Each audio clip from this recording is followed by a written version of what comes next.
In his 1973 book, The Gulag Archipelago, Alexander Solzhenitsyn wrote, "Unlimited power in the hands of limited people always leads to cruelty." On December 20th, 1964, while Malcolm X was giving a speech at Audubon Ballroom in New York City, he said, "You show me a capitalist, I'll show you a bloodsucker. He cannot be anything but a bloodsucker if he's going to be a capitalist." In his best-known work on ethics, the Nicomachean Ethics, Aristotle wrote, "The self-indulgent man craves for all pleasant things and is led by his appetite to choose these at the cost of everything else." Meaning, people who are rich are very likely to always search for more wealth at all cost. This seems to be true, because if it is not, why can't the top 10 richest people in the world give away half of their money to solve all the world's problems?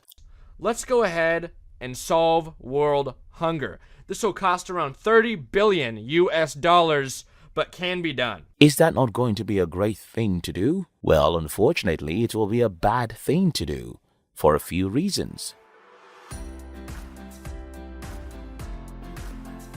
In his 1848 book, The Communist Manifesto, Karl Marx wrote, "The theory of communist may be summed up in the single sentence, abolition of private property." Whenever people hear that someone has a net worth of $1 billion, the first thing they do is to compare the $100 they have in the bank with this guy's $1 billion. The average American worker earns a salary of $49,764 per year. In order for the average American worker to save up enough wealth to match Jeff Bezos, they would have to work for 4,111,405 years. Unfortunately, it doesn't work that way. Let's take one billionaire as a clear example, Elon Musk. As at the time of making this video, Elon Musk's net worth is $271 billion, according to Forbes magazine. Now, if you have $271 in your bank account, you might be tempted to say, this guy is 1 billion times richer than me. Or you start pressing the calculator and then say, if this guy spends $1 million every day, he would need 745 years to finish his money. If you had all that money in $1 bills and stacked them into one giant pile, it would reach 13.86 million miles into the sky. This kind of thinking and calculation comes from people who lack a basic understanding of how net worth works and what that wealth is supposed to do. So let's address that. You see, the entirety of Musk's wealth, for example, is in working assets, or what accountants will call operating assets. What does this mean? Well, starting from the Tesla factories to the administrative buildings to the robots and technologies the company uses for research and development of new products, even to the pens and papers the company owns, that's what makes up net worth. So listen to what I'm about to say because it might surprise you. Many times what you see as the net worth of a company is the revenue of the future that has no physical, tangible, or touchable evidence in the present. So let me explain that. As of today, Toyota is estimated to be worth $203 billion, while the estimated net worth of General Motors is $150 billion. But Tesla is worth over $1 trillion. How do you explain this? How can Tesla, which obviously has fewer physical assets than Toyota and General Motors, be worth 5 times any of them? Well, companies aren't valued based on their assets, their current revenue, or even based on what they're doing currently. Companies, for the most part, are being valued based on their future profitability. So Tesla's evaluation is being determined by investors based on the money they think the company will make in the future. This is the same reason why Uber has a net worth of $82.65 billion as of January 11th, 2022, even though the company has never made a single dollar profit since it started over a decade ago.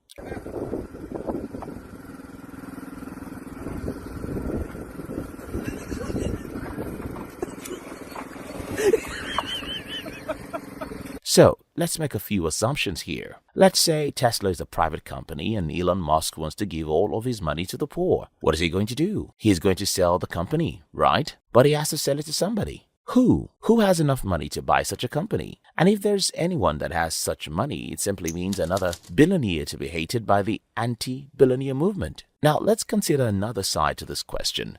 Tesla, like most companies owned by billionaires, is a public company. People, again, out of ignorance, think that when someone has a net worth of $100 billion, he or she can convert that into cash. But it's almost impossible to do so. For example, let's say Jeff Bezos wants to sell his Amazon shares to give all his money to the poor. According to Investopedia, Bezos has 55.5 million shares of Amazon. First, there are no available buyers for such a number of Amazon shares in the world, so it's technically impossible to sell all his shares.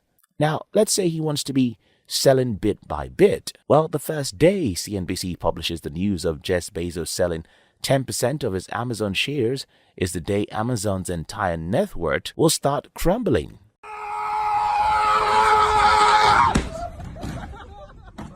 You'll wake up one Tuesday morning to hear that Amazon is worth $1.7 trillion, and the next morning, the company's worth half of that. But why? You might ask. Well, the company's CEOs and sometimes founders are being watched carefully by the market and, of course, investors. A CEO who starts selling the shares of his company is telling the investors that a company has no future. Again, you have to remember that investors only drop their money into public companies because of its perceived future value. It's that simple, and you can see this all through history. For example, when Elon Musk sold some of his Tesla stocks towards the end of 2021, the value of Tesla dropped by as much as 15%, according to a source. That's even though Musk explained the reason why he was selling. In fact, some CEOs have signed documents that prohibits them from selling their stocks for certain years, or for as long as they are CEO. But there they are, in the eyes of the public. They're evil, selfish, greedy people. How come? Well, let's look at another example. Uber is losing billions of dollars every single year since it started the business 12 years ago. Yet the company is said to have worth over $80 billion. And its founders, Travis Kalanick and Garrett Camp, have a net worth of over $6 billion combined. Now, to the people who hate billionaires and want them to give all their money to the poor, I ask you to follow me as we test this simple hypothesis. We'll assume that you're Travis Kalanick and you wish to give all your wealth to the poor in Africa. What are you going to do? You'll start selling the stock of a struggling company that you promised investors you'll make profitable? Really? How? How can you do that? And why would you not think doing that is more evil than anything else? But there you are. Everyone calls you a billionaire, and they think you're greedy because you didn't give all your money away. How much money do they want? Are they saving up for a 10-speed? Why do they need how much? You know what I mean? It's like, at what point is this game stop?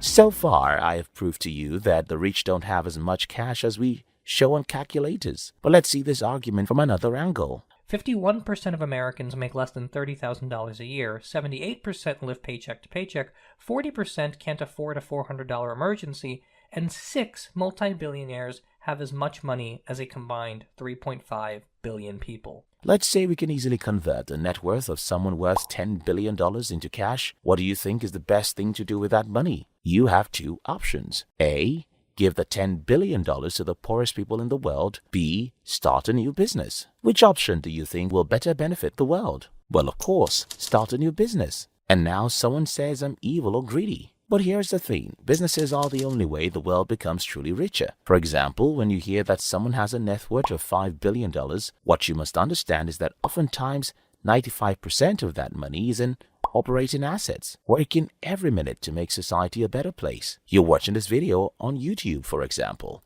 and you probably like it. And it cost billions of dollars for Google to maintain YouTube for over a decade before it became profitable. Every product, service, and good we enjoy in society is possible because someone else's money is working at the factories, on the sea, on the air, for the raw materials, for research, and 100 other ways. That guy who has a net worth of $100 billion doesn't have $1 billion in the bank. His entire $100 billion is working for the good of all of us. Now, asking every rich person to give all of their money to the poor means you want the whole world to become poor, and the poor become poorer, because what you're suggesting is that we should sell off our operating assets. Everybody will lose. Forget all this idea about giving money to the poor being the way to eradicate poverty. I was born in this house in 1986. I live in Nigeria. Obviously a poor country, but I have overcome poverty. But I have friends and family members who do come to me telling me how all they need is some money and their lives will change. I knew nothing will change in their lives, but I gave them money anyway. Guess what? I have never seen a single poor person become rich or even better because someone gives them money. Politicians who go everywhere talking about how giving money to the poor will solve their problems are saying what the electorates want to hear. But I do think a system that allows billionaires to exist when there are parts of Alabama where people are still getting ringworm because they don't have access to public health is wrong. Many of them know the truth, but the truth is bitter. The poor don't need money to become rich. These are the three things they actually need. 1, inspiration to believe in themselves. 2, education about how money works. And 3, more businesses. Yes, more businesses that helps them in various ways. In his 1864 book, Das Kapital, Karl Marx wrote, "Nature does not produce on the one side owners of money or commodities, and on the other, men possessing nothing but their own labor power. The primary problem with the idea of income inequality is that humans, like animals or even trees, were never equal and can never be. Take, for example, how many people who talk about income inequality try to make themselves equal with other people first? For example, according to Yahoo Finance, as of 2021, Bernie Sanders has a net worth of $3 million. Yet he said billionaires are greedy. And we cannot afford a billionaire class whose greed and corruption has been at war with the working families of this country for 45 years. If someone who became a billionaire is considered greedy, why do you think a millionaire like Bernie Sanders is not? Does someone like Bernie Sanders know how rich he is? Many of you watching this video don't even know how rich you are.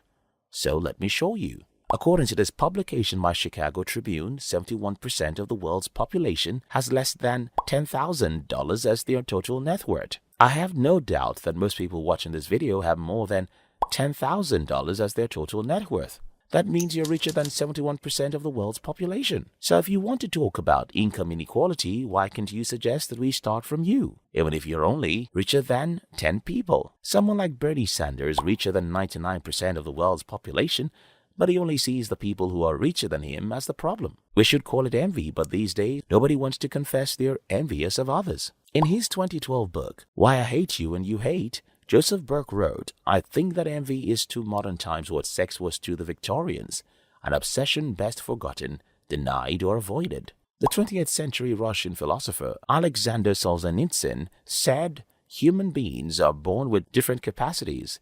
If they are free, they're not equal, and if they're equal, they are not free." Finally, one of the reasons why many people hate the rich in modern times is that we think they don't pay their fair share, as if they evade taxes. No, they don't evade taxes. They avoid it, legitimately. And why that? Very simple.